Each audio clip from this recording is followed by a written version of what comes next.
नमस्कार, ये आकाशवाणी शिमला है। अब आप नीतू वर्मा से प्रादेशिक समाचार सुनिए।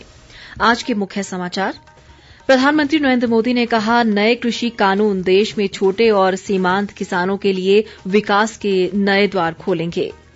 विधायक प्राथमिकता बैठकों में विधायकों ने रखे निर्वाचन क्षेत्र से संबंधित विकास कार्य प्रस्ताव। विभिन्न निर्माणाधीन परियोजनाओं को जल्द पूरा करने का किया आग्रह।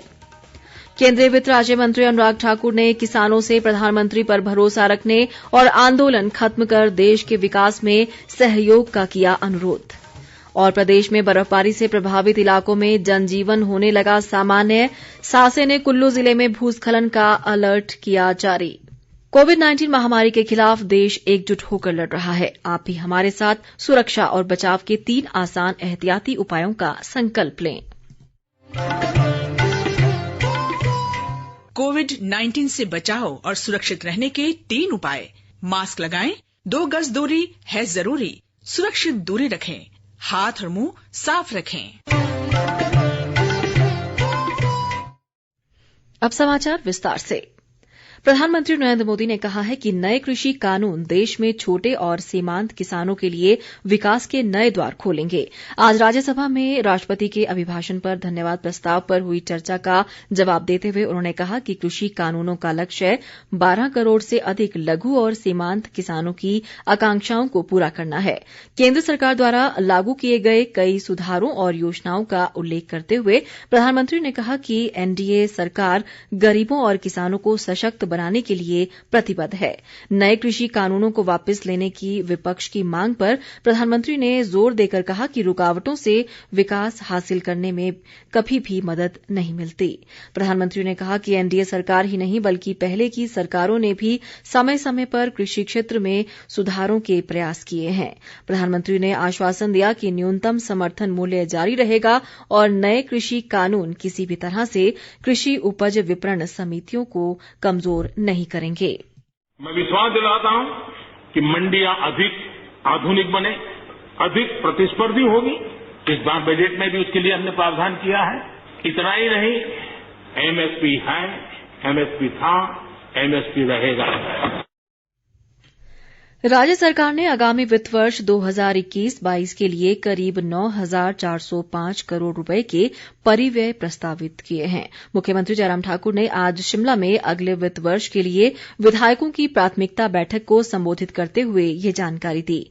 उन्होंने कहा कि राज्य सरकार विधायक प्राथमिकताओं पर सर्वाधिक ध्यान देगी और इसके तहत विस्तृत परियोजना रिपोर्ट तैयार करने पर जोर दिया जाएगा। मुख्यमंत्री ने कहा कि कोविड-19 की परिस्थितियों के बावजूद राज्य सरकार सुनिश्चित कर रही है कि विकास की गति बाधित न हो। जयराम ठाकुर ने कहा कि पूर्व सरकार के पहले 3 वर्ष के कार्यकाल में वार्षिक योजना आकार के लिए 13,300 करोड़ रुपए का प्रावधान था, जबकि वर्तमान राज्य सरकार ने अपने 3 वर्ष की अवधि में 21,300 करोड़ रुपए का प्रावधान किया है। इस दौरान मुख्यमंत्री ने अपने 3 वर्ष के कार्यकाल में किए गए विकास कार्यों का जिक्र किया। विधायकों की प्राथमिकताओं के लिए आज पहले सत्र में चंबा, सिरमौर और ऊना जिलों के विधायकों के साथ बैठकें हुई। इस दौरान विधायकों ने अपने अपने निर्वाचन क्षेत्र से संबंधित विकास कार्य संबंधी प्रस्ताव रखे और विभिन्न निर्माणाधीन परियोजनाओं को जल्द पूरा करने का आग्रह किया। राज्यपाल बंडारू दत्तात्रेय ने नवनिर्वाचित जनप्रतिनिधियों से केंद्र व राज्य सरकार की योजनाओं का लाभ पात्र लोगों तक पहुंचाने का आह्वान किया है। वे आज चंबा जिला के दौरे के दौरान भूरी सिंह संग्रहालय के सभागार में विभिन्न विभागाध्यक्षों के साथ आयोजित बैठक के दौरान बोल रहे थे।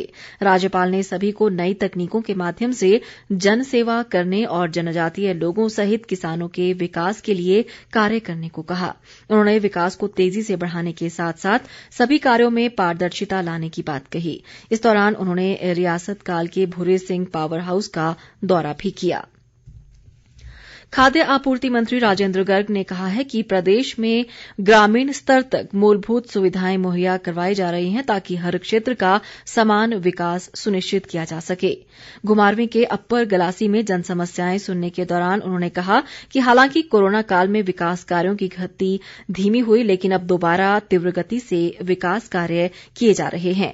राजेंद्र गर्ग ने पंचायतीराज संस्थाओं के नवनिर्वाचित प्रतिनिधियों से सरकार की कल्याणकारी योजनाओं को जन जन जन तक पहुंचाने का आह्वान किया।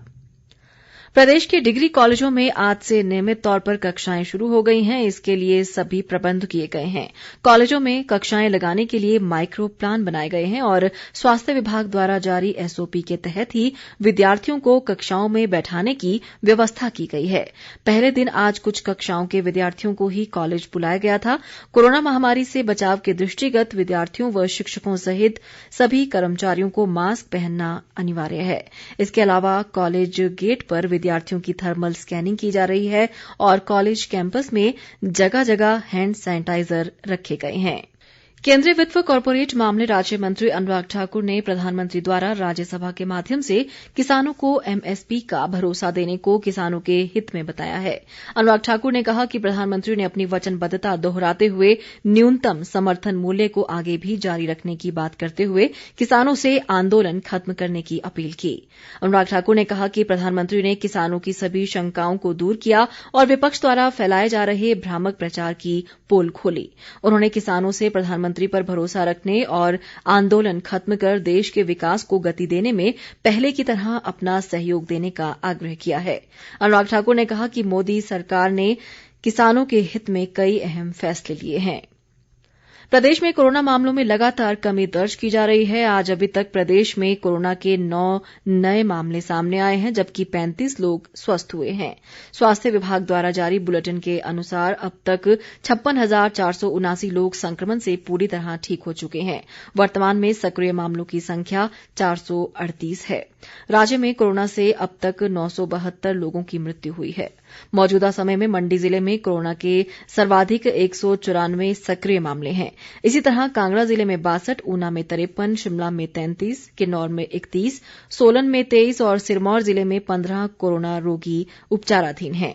लाहौल स्पीति जिला प्रदेश का पहला कोरोना मुक्त जिला बना हुआ है और यहां पिछले कुछ दिनों से कोविड-19 का कोई भी मामला सामने नहीं आया है। लाहौल स्पीति जिला के प्यूकर गांव में इन दिनों बेटियों के जन्म पर मनाए जाने वाले गोची उत्सव की धूम है। ये उत्सव स्थानीय देवता तंगजर महादेव की पूजा अर्चना के साथ शुरू होता है। उपायुक्त पंकज रॉय ने इस उत्सव में शिरकत की और प्राचीन समय में प्रयोग किए जाने वाले पारंपरिक बर्तनों व हस्तशिल्प की वस्तुओं का अवलोकन किया। उपायुक्त ने कहा कि गोची उत्सव पूरे देश के लिए बेटी बचाओ बेटी पढ़ाओ का बेहद सशक्त संदेश है। उन्होंने लोगों से होम स्टे योजना से जुड़ने का आग्रह किया। प्रदेश में बर्फबारी के बाद कई इलाकों में जनजीवन धीरे धीरे सामान्य हो रहा है। हालांकि कई सड़कें अभी भी बंद हैं और बिजली व्यवस्था भी कई क्षेत्रों में बहाल नहीं हो पाई है। राज्य आपदा प्रबंधन के अनुसार प्रदेश में 3 राष्ट्रीय और 1 राज्य उच्च मार्ग सहित 168 सड़कें अभी भी बाधित हैं। इस बीच सासे के चंडीगढ़ स्थित केंद्र ने कुल्लू जिले में भूस्खलन का अलर्ट जारी किया है। सासे ने इस दौरान लोगों को ऊंचाई वाले और बर्फीले क्षेत्रों में न जाने की हिदायत दी है। शिमला जिला में 14 से 16 फरवरी तक पल्स पोलियो अभियान चलाने के लिए आज शिमला में उपायुक्त आदित्य नेगी की अध्यक्षता में एक बैठक आयोजित की गई। इस दौरान उन्होंने अधिकारियों को अभियान को सफल बनाने के लिए सभी संबंधित विभागों से तालमेल बनाकर कार्य करने को कहा। अंत में मुख्य समाचार एक बार फिर। प्रधानमंत्री नरेंद्र मोदी ने कहा, नए कृषि कानून देश में छोटे और सीमांत किसानों के लिए विकास के नए द्वार खोलेंगे। विधायक प्राथमिकता बैठकों में विधायकों ने रखे निर्वाचन क्षेत्र से संबंधित विकास कार्य प्रस्ताव। विभिन्न निर्माणाधीन परियोजनाओं को जल्द पूरा करने का किया आग्रह। केंद्रीय वित्त राज्य मंत्री अनुराग ठाकुर ने किसानों से प्रधानमंत्री पर भरोसा रखने और आंदोलन खत्म कर देश के विकास में सहयोग का किया अनुरोध। और प्रदेश में बर्फबारी से प्रभावित इलाकों में जनजीवन होने लगा सामान्य। सासे ने कुल्लू जिले में भूस्खलन का अलर्ट किया जारी। इसके साथ ही ये समाचार बुलेटिन समाप्त हुआ। नमस्कार।